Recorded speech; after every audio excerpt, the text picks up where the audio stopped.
Hi guys, today vlog is babangon ng oat kasi bawal siyang malate. Pero bago ang lahat, mananalangin muna ako. Pagkatapos ko manalangin dyan is nag-prepare na rin ako para makapaghilamos ako. Naghilamos na ako dito at pagkatapos dito inaayos ko na yung mga gamit ko kasi pang umaga lang yung dadalhin ko. Kasi masyado siyang mabigat if dadalhin ko pa yung mga panghapon ko. Pagkatapos nyan, nag-prepare na din ako. Kinuha ko lang yung tuwalya para makapagligo na ako. Pagka-transition pang OAT. Go. Dito tapos na ako maligo, nakapagbihis na din, kaya inaayos ko na lang yung buhok ko para hindi siya sabog-sabog mamaya ipapasok ako sa school na. Dito naman pinabilis ko na to kasi para hindi kayo mainip. Naglagay lang ako dyan ng sunscreen para may protekta tayo sa araw, diba? Kasi palaban yung araw ngayon, te. Di mo ba yun alam? Go. Tapos, yan, ayos-ayos lang siya. Dito naman, naglagay rin ako ng sunscreen sa leg para hindi lang yung mukha ko yung may protekta, diba? Go!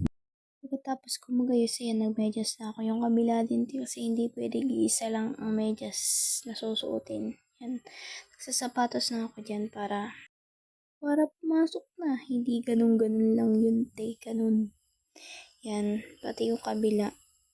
Yan, niluwagan ko na rin para hindi ako nahihirapan sa pagpasok ng pako sa sapatos. Yan, go. Pagkatapos niya, nagsintas na rin ako para hindi ako madapa. Ganun. Ayan, te, sinuot ko na yung ID ko dyan kasi bawal yung makalimutan. Di ka papasukan yung mga guard pag wala yan, te, magiging absent na lang talaga. Dito, nagkuha akong lip balm para ilagay sa labi ko. San pa ba? Para naman charing. Yan. Naglagay lang din ako dyan. Para hindi ako ganun kaputla pag papasok na ako sa school. Tapos dinagdagan ko pa. Tapos buburahin din yan. O, diba? Para namang nakikipaglokohan na lang. Di nagtitingtang right ko. Inayos ko pa yan kasi hindi pa ako nasatisfy. O, diba? Dinagdagan pa. Tapos binura uli. Kinalat pa. Dito naman nakalabas na ako ng bahay at papasok na ako. Naglakad lang ako at nadis kasi malapit lang ang school. Ang girl ay papasok na sa gate. Diba? Hindi siya late eh. Wala pang tao, diba? Ayan, malapit na ako sa room. Mag-isa pa lang ang girl na dis. O diba? Tingnan ko pa talaga wala. Di pa bukas ang room. Mag-isa pa lang ako, te. Kaya ayan, tumambay muna kasi na-bored ako. Binuksan na rin yung room, tas pumasok na kami, di ba? O yun, di ba? Ang dami na nila. Sinamahan ko yung aking beb, tas nilibay niya ako. Bumalik na rin kami sa room kasi pagta-time na din, kaya yan. Teacher na kami niyan, kaya nag-take na lang ako ng video. Tas nagdi-discuss dyan si ma'am. Pero chinichika ako ng katabi ko. Charis. May pinapasagutan dyan si ma'am kasi hindi na ako nagtaas ng kamay. Pero may sagot ako dun sa scratch paper ko. Pagta-time na rin naman kasi kaya ayan, go lang. Pag ganyan-ganyan na lang ako dyan.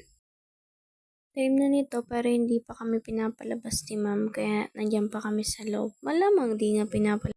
Nakalabas na kami ng room namin dyan. Papunta na kaming computer room kasi dun ang second period namin. May mga bata dyan kasi recess nila.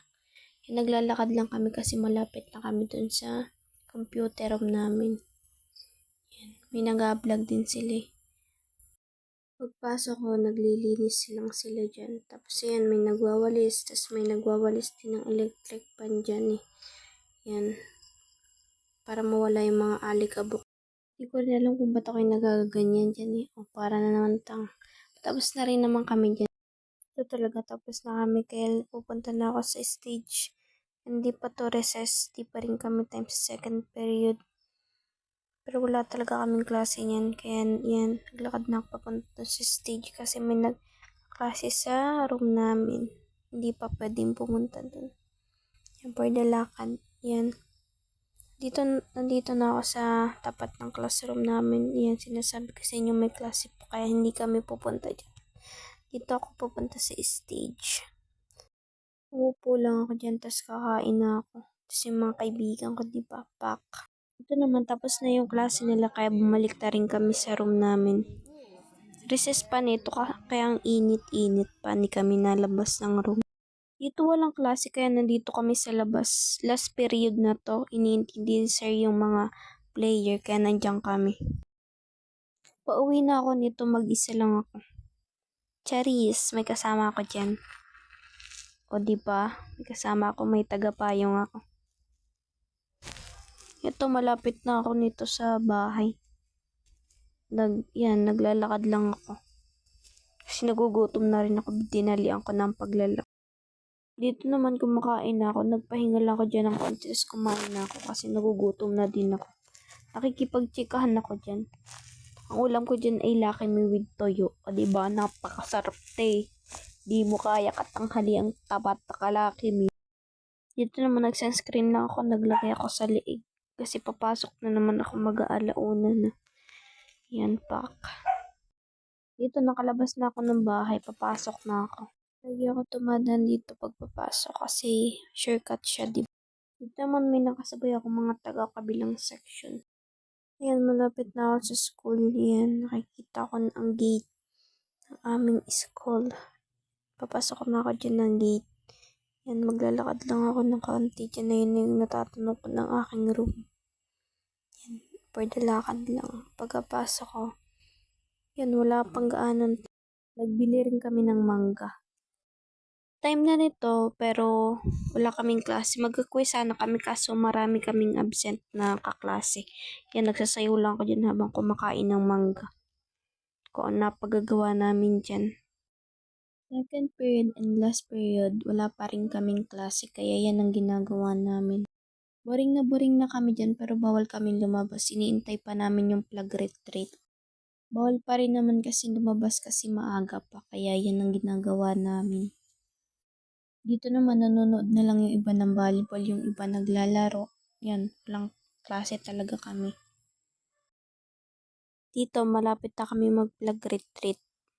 Kaya maraming mga estudyante na dun.